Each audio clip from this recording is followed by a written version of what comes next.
सद्बुद्धि, सन्मार्ग और कार्य का संकल्प देना, अडिग रहे विश्वास तुम पर, ऐसा अंतः कर देना। मेरे हृदय में आने में तुम्हें कोई संकोच न हो। हे गुरुदेव, मुझे नजरों से दूर कभी न होने देना। हे गुरुदेव, मुझे नजरों से दूर कभी न होने देना। नमस्कार। गायत्री चिंतन धारा के इस चिंतन सत्र में आप सभी का स्वागत है। मित्रों, हमारे प्रज्ञा मंडल की एक बहन ने मुंह से सहज ही कह दिया कि आदमी को मरते तक स्वस्थ रहना चाहिए, प्रसन्न रहना चाहिए। आखिर हम जिंदगी में इतना कुछ हाय हाय करते रहते हैं तो किस लिए? ये जो लोग महीनों वर्षों बीमारियों में जूझते रहते हैं, पूरा का पूरा घर हॉस्पिटल बन जाता है, तो सबको तकलीफ होती है। फिर इतना सब सहन करो, इतने पैसे खर्च करो, आखिर मौत तो आनी ही है। कि क्या जिंदगी है? हे भगवान, मेरे को जब भी मारना हो ना तो पट से मार देना भाई। इधर गिरे उधर मर गए, बस। ये सब हारी बीमारी भगवान बचाए इन सब से। इतनी तकलीफ क्यों? मरना है तो सीधा मार दो भाई। अच्छे भाव है, बहुत अच्छा, बिल्कुल ठीक, अच्छी बात। अरे हमारे गुरुदेव ने तो धरती को स्वर्ग बनाने की बात की है। आपने कोई अमरत्व तो नहीं मांग लिया? और अच्छा, मांग भी लेते तो क्या सचमुच मिल जाता क्या? वैसे इस प्रश्न का उठाना भी शुभ लक्षण है। भगवान बुद्ध के मन में भी ये प्रश्न उठा था जब उन्होंने बीमार को देखा, वृद्ध को देखा, शव यात्रा को देखा और पूछा था कि क्या मैं भी ऐसे ही बूढ़ा होकर मर जाऊंगा? वैसे यह भी अच्छा प्रश्न था कि क्या हम मरते तक स्वस्थ और प्रसन्न नहीं रह सकते? तो मरते तक क्या, मरने के बाद भी आप स्वस्थ और प्रसन्न रह सकते? क्यों नहीं रह सकते? गुरुदेव ने धरती को स्वर्ग बनाने का प्रोग्राम दिया हुआ है, पर केवल मन में सोच लेने मात्र से तो कुछ होगा नहीं।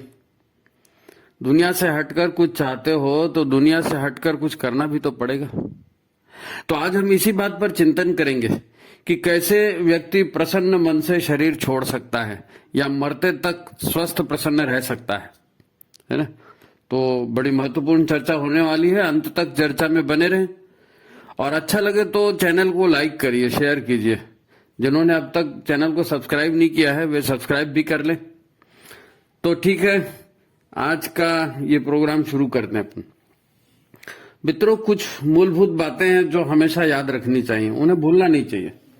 जैसे भगवान किसी के साथ अन्याय नहीं करते। उन्होंने कृपा करके देव दुर्लभ मनुष्य जन्म दिया है, तो ये बहुत बड़ी बात है। बुद्धि दी है हमें, स्मृति दी है, दिमाग दिया है, हाथ पैर दिए हैं, सारी इंद्रियां दी हैं, सभी को दी है। हाँ, सोच सबकी अलग अलग है, परिस्थितियां भी सबकी अलग अलग हैं, परंतु स्वतंत्रता सभी को है। आप जो चाहे कर सकते हैं। अब जो जैसा सोचेगा करेगा वैसा बन भी जाएगा। विधि का विधान सभी के लिए एक जैसा ही है, परंतु एक बात हम बार बार भूल जाते हैं कि मैं शरीर नहीं हूं, ये मेरा शरीर है। मैं शरीर हूं और ये मेरा शरीर है, इसमें बहुत अंतर है दोनों बातों में, है नहीं?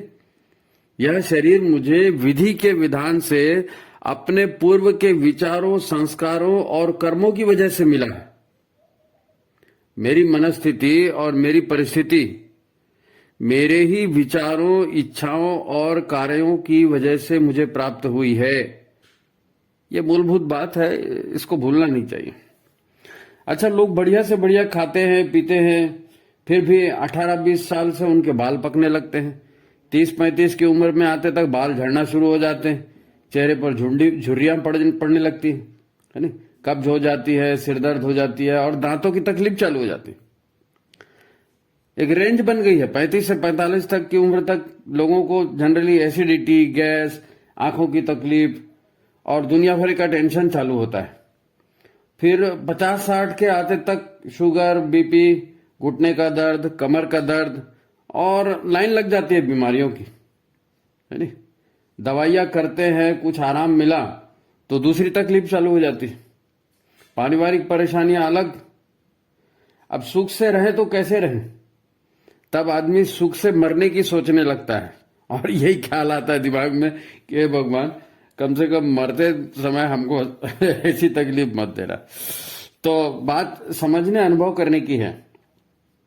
अच्छा, डॉक्टर भी पेशेंट को जो दवाइयां देते हैं वो दवाइयां भी किसी को सूट करती हैं, किसी को नहीं भी करती हैं। क्यों?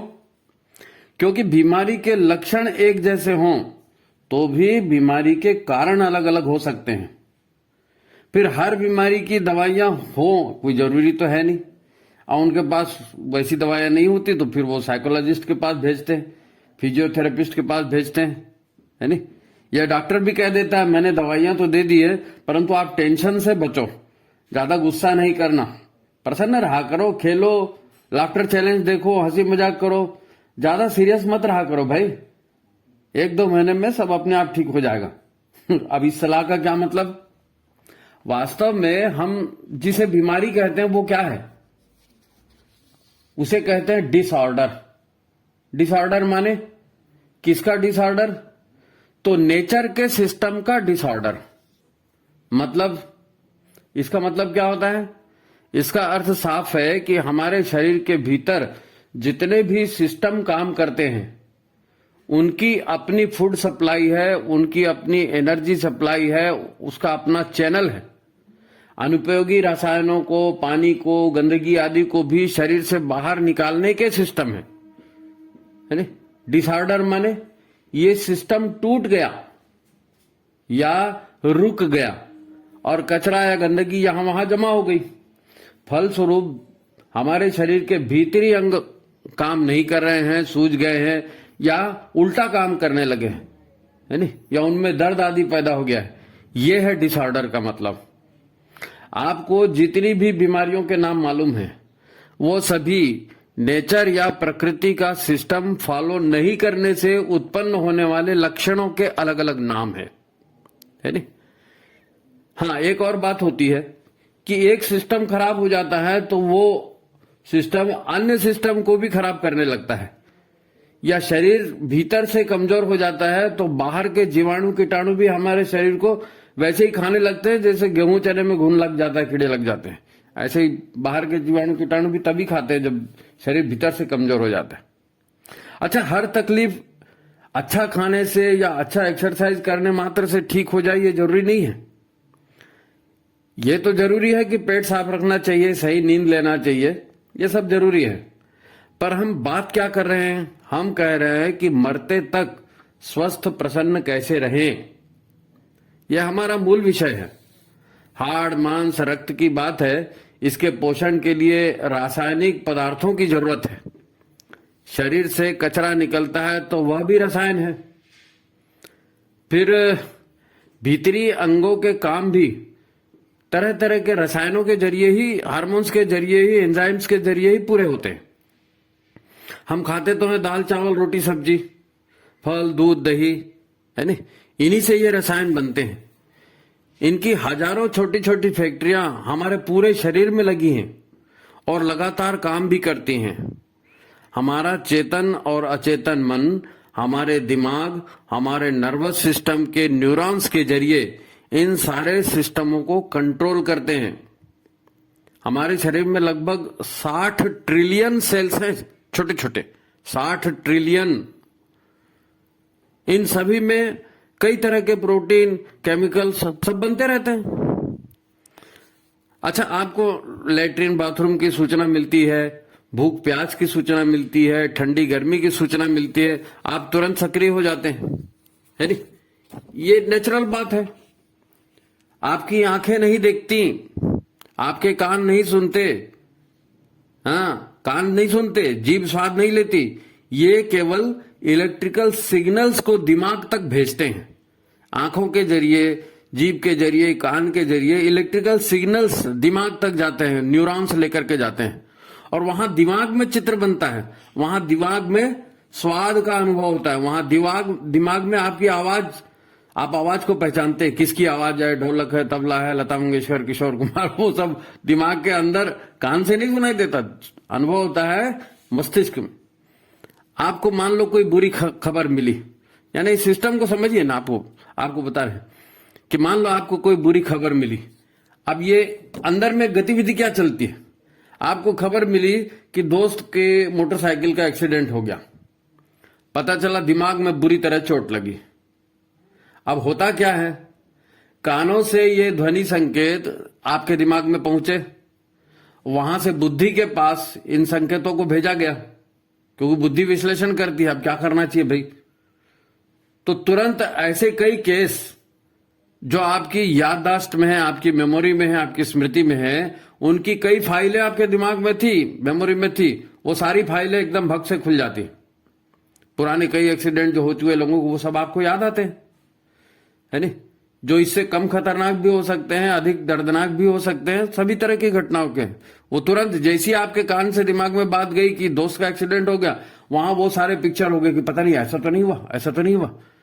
दिमाग को निर्णय लेकर शरीर को बताना है, दिमाग का काम निर्णय लेना है। वहां से स्वर यंत्र को आदेश जाता है, पूछो मामला सीरियस तो नहीं है।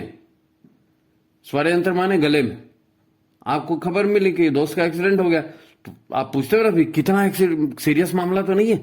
तो ये इसका आदेश गले तक कहां से गया? वही दिमाग से गया विश्लेषण करने के बाद।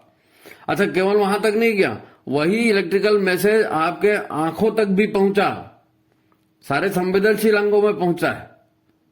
अब आंखों में संदेश पहुंचा कि भाई बड़े दुख की बात है, अपना प्रेमी था, अपना दोस्त था, उसका एक्सीडेंट हो गया। तो फिर आंखों की कोशिकाएं जो है वो अपना रिएक्शन देती हैं, क्योंकि भावनाओं से ये सारे कोशिकाएं जो है, भावनाओं से सारी ग्रंथियां सक्रिय होती हैं। अब वहां आंखों में ये बात पहुंची तो आंखों ने झट से आंसू की थैली को खोल दिया और आंसू बहने लगे, है नहीं? ऐसे शरीर के अलग अलग अंगों को मैसेज जाता है और वो सभी अंग अपने अपने ढंग से प्रतिक्रिया देने शुरू कर देते हैं। ये सिर्फ एक उदाहरण दिया आपको समझाने के लिए कि शरीर में भावनाओं, विचारों और पुरानी स्मृतियों का सिस्टम कैसे काम करता है। ये सारे सिस्टम रसायनों से ही काम करते हैं, सब जगह केमिकल का काम होता है। जाने कितने एंजाइम्स और हार्मोन्स बनते हैं, रक्त में प्रभावित होते हैं, है ना? पॉजिटिव खबरों से, निगेटिव खबरों से, प्रेम के भाव से, धन्यवाद के भाव से, पॉजिटिव प्रोटीन और रसायनों का उत्पादन होता है। जिस तरह के भाव जाएंगे उस तरह का रिएक्ट करेगा ना बॉडी। दिमाग मस्तिष्क तक गया, मस्तिष्क से अलग अलग अंगों में जब संदेश जाते हैं, अलग अलग ग्रंथियों में संदेश जाते हैं, तो पॉजिटिव संदेश जाते हैं तो ग्रंथियां उत्साहित होती है, पॉजिटिव हार्मोन से पॉजिटिव केमिकल बनते हैं। और निगेटिव मैसेज जाता है, निगेटिव भाव जाते हैं, तो वहां से मैसेज आता है भैया तो दुख की बात है, तो फिर वो अपना काम करना बंद कर देते हैं या फिर उल्टा सीधा काम करने लगते हैं, है नहीं? तो प्रोटीन्स का, रसायनों का उत्पादन होता है, शरीर के सिस्टम सही ढंग से काम करते हैं कब? जब पॉजिटिवली सोचा जाता है, पॉजिटिवली विचार जाते हैं, पॉजिटिवली भावनाएं जाती हैं, हम स्वस्थ प्रसन्न अनुभव करते हैं। इसी प्रकार निगेटिव खबरों से, निगेटिव विचारों से, निगेटिव भाव पैदा होने से, यानी जैसे क्रोध आ जाता है ना, तो ये निगेटिव भाव है, क्रोध है, बदले की भावना है, घृणा है, विद्वेष है, इसके भाव पैदा होते हैं। तो शरीर से निगेटिव रसायन या जहरीले रसायन पैदा होते हैं, है नहीं? निगेटिव प्रोटीन पैदा होंगे, जहरीले रसायन पैदा होंगे, शरीर के अंगों में अकड़न आ सकती है, ऐंठन पैदा हो सकती है इनकी वजह से, है नहीं? और लंबे समय तक ऐसी निगेटिव भावना रही तो ऐसे निगेटिव संदेश दिमाग से उन ग्रंथियों को जाते रहे, तो ग्रंथियां भी निगेटिव फिर हार्मोन बनाती है, निगेटिव केमिकल बनाती है ना? फिर ये जहरीले तत्व शरीर में जमा भी हो सकते हैं और उस अंग को निष्क्रिय भी कर सकते हैं, और जीवन में निराशा और डिप्रेशन की स्थिति भी बन सकती है। बहुत दिन तक इसी भाव में रहेंगे, निराशा के भाव में रहेंगे, निगेटिव भाव में रहेंगे, तो फिर डिप्रेशन की स्थिति भी आ सकती है। जैसे विचार पैदा होंगे, जैसी इच्छाएं पैदा होंगी, उनमें आप कितनी ऊर्जा डालोगे, उसी तरह के शारीरिक परिवर्तनों की भूमिका बनती जाती है नहीं? इंद्रिय भोगों की, कामना की पॉजिटिव या निगेटिव भावनाएं या वातावरण से प्रभावित, संगत से प्रभावित, लोक व्यवहार से प्रभावित, है नहीं, इनसे भी प्रभावित होते हैं हमारे विचार, हमारी भावनाएं, हमारे भाव। इन पर प्रतिक्रिया हम क्या देते हैं, ये महत्वपूर्ण है। आपने ध्यान नहीं दिया तो बात आई गई हो गई, कोई फर्क नहीं पड़ा। पर यदि आपकी कुछ इच्छा हुई पर उस इच्छा को क्रियान्वित करने का मौका नहीं मिला, या आप प्रतिक्रिया दोगे तो उल्टे फंस जाओगे, ऐसी स्थिति है नहीं, तो फिर वो भाव मन में दबा रह गया। लेकिन आप हैं कि मन ही मन उस विचार को तो चला रहे हैं, एक्शन नहीं ले रहे हैं, लेकिन वो विचार मन में चल रहा है, भीतर ही भीतर मनन चलते रहता है। तो फिर ये कुंठा की स्थिति बन जाती है। आपके स्वास्थ्य के लिए ये और भी हानिकारक है। शरीर तो मस्तिष्क को आदेश दे रहा है, मन भी चाह रहा है, तो ग्रंथियां तो उत्तेजित होती हैं, वहां रसायन हार्मोन रिलीज भी हो रहे हैं, पर कार्य नहीं हो पाता। आप बदला नहीं ले पाते, आप भोग नहीं कर पाते, है नहीं? तो गुड हार्मोन्स, गुड प्रोटीन्स की जगह, गुड केमिकल्स की जगह आपके शरीर को ही नुकसान देने वाले रसायन बनने लगते हैं, या ये ग्रंथियां काम ही करना बंद कर देती हैं, है नहीं? और कई दिन तक ऐसी स्थिति बनी रही तो शरीर पहले थका थका महसूस करता है, फिर ये विकृति शरीर में कष्ट या रोग पैदा कर देती है। यही डिसीज है, इसे ही डिसऑर्डर कहते हैं। प्रकृति के विरुद्ध कार्य, प्रकृति के काम में रुकावट। आपने वो कथा सुनी होगी, घर में पति पत्नी में प्राय नोकझोंक होती थी, कभी झगड़ा बढ़ भी जाता था। एक दिन दोनों का झगड़ा चरम पर था और पतिदेव ने पत्नी के माता पिता, खानदान और उसके स्वभाव के बारे में अनशन बोल दिया।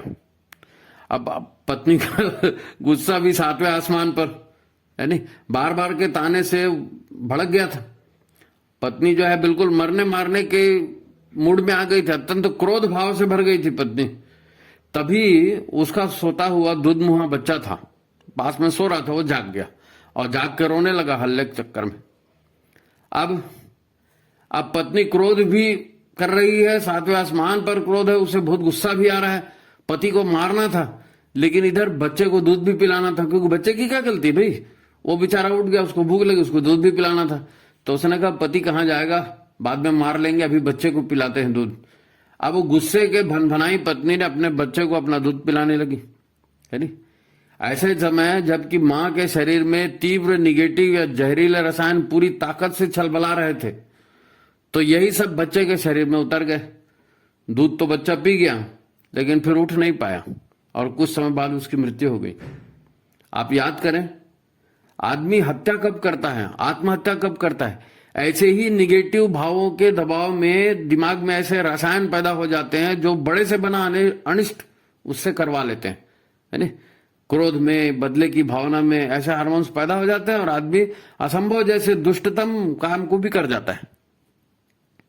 हमारे शरीर के स्वास्थ्य और प्रसन्नता के लिए शरीर में अच्छे विचार, अच्छे भाव, यानी आंतरिक शांति, प्रेम, सद्भावना, धन्यवाद के भाव, ईश्वर पर निष्ठा और धैर्य जैसे गुण, और ऐसे ही शांत भावों का, स्वस्थ भावों का हमेशा वास होना चाहिए।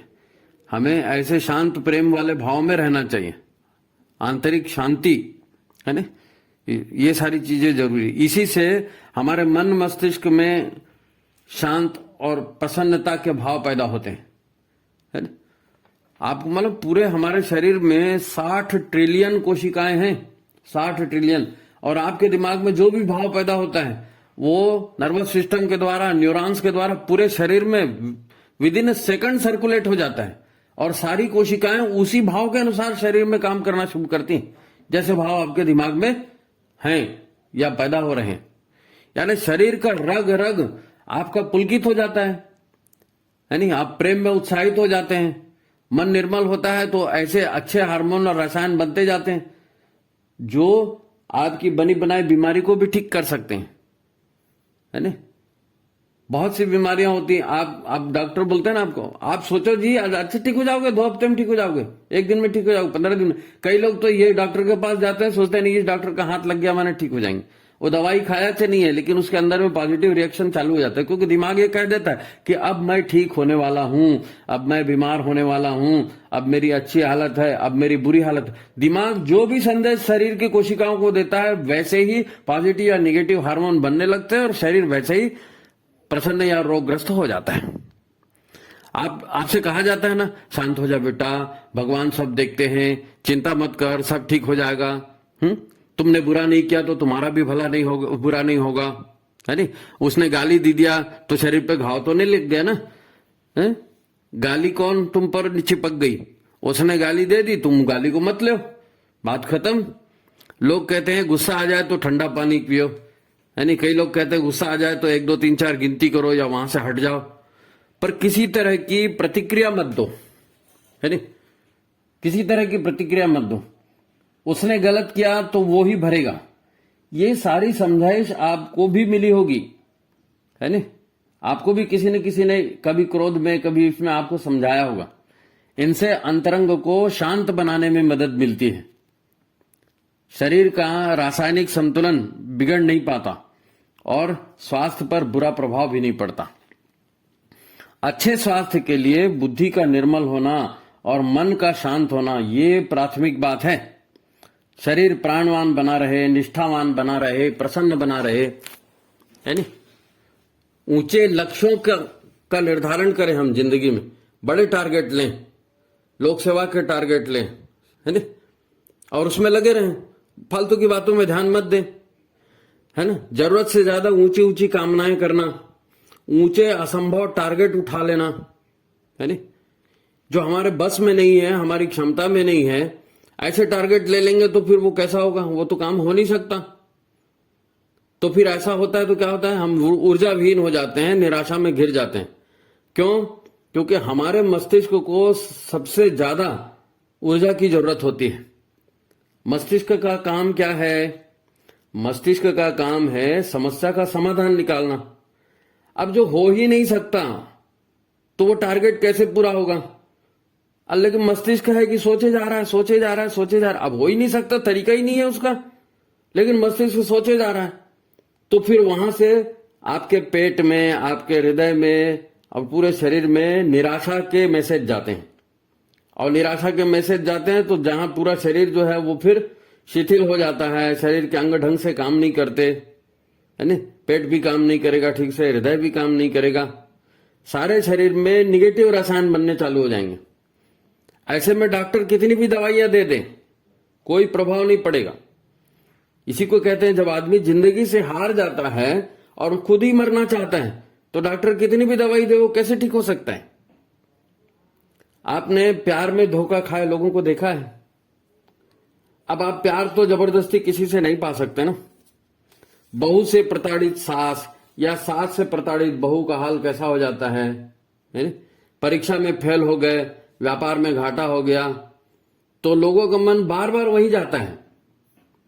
अब उस बात का कोई समाधान तो है नहीं। फेल हो गए, घाटा हो गया, बहू आ गई, सास ऐसी मिल गई, तकदीर की बात है।